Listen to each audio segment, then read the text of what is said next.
Karina here for MoBuzz TV on Friday, March 30th, and man, who would have thunk it, eh? A few decades ago, in some studio not far away, George Lucas had the innovative genius idea of getting his young stars to sign away all their image rights for, like, eternity. We've even got some exclusive images, I believe, of that moment of marketing genius.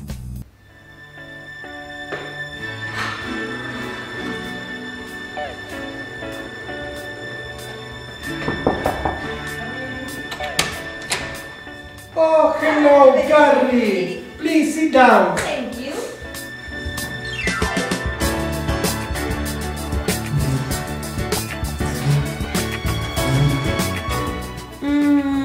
What does this mean? All image and merchandising rights? You know, just in case we want to sell a couple things in connection with the film. And what does this mean by forever? Don't worry, just sign in the bottom line.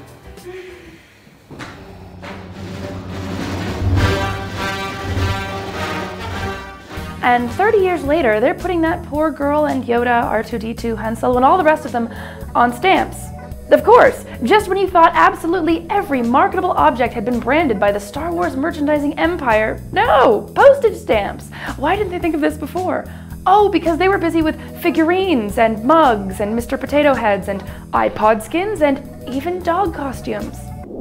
To stay with space for a minute, not too long ago in a galaxy not far away at all, in our own solar system actually, astronomers spotted a weird phenomenon on Saturn.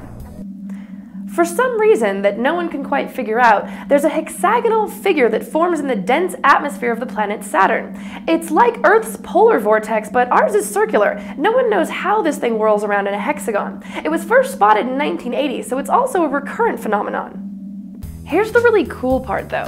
NASA has asked people to write in with the most amusing explanation they can think of for the phenomenon, and whichever they like best, well, the author gets the thing named after them. Who says scientists can't be whimsical? I'm gonna get writing because the Stenquist hexagon has a really lovely ring to it, don't you think?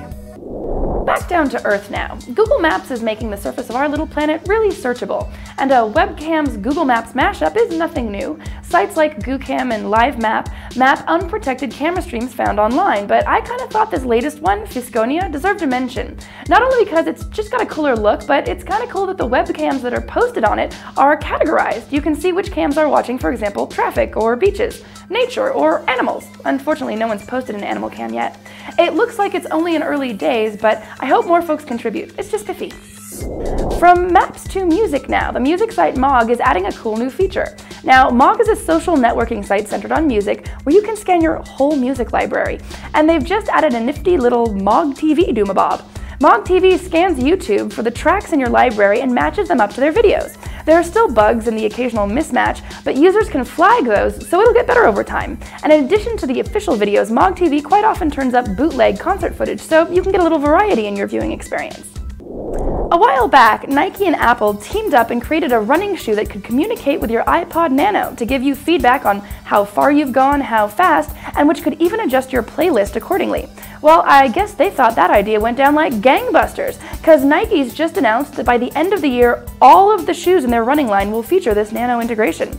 At the moment, the Nike Plus technology costs about $30 for the little widget that goes in your shoe and the adapter for your Nano. Sweet deal for Apple too, no? Back to gaming console drama for a second. Hold on to your hats. The Xbox 360 is new, improved, and elite. Ooh, how very superior. Yes, the elite version, which will be available April 29th, has a bigger 120 gig hard drive and HDMI audio and video, and it's black. But it seems these improvements are moving too fast for the likes of many Xbox fans who, as Blog Critics reports, are throwing hissy fits all over the blogosphere because they only just went out and shelled out $400 for the newest, bestest version, and boom, they've already been left in the dust. Seems kind of silly though, because is that not the common lot of the early adapter?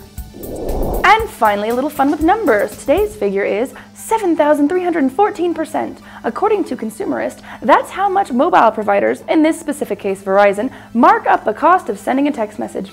They figured out the cost per kilobyte as a text message and the cost per kilobyte of just a regular old data transfer, and found that astounding markup. Consumerist wonders, quote, bytes are bytes. What makes a text message byte so much more valuable than a straight-up data byte?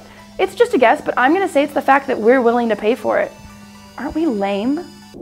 That's it for today, and until next time, come on, share your theories of the origin of the Saturn hexagon with us, as well as with NASA, of course. Bye.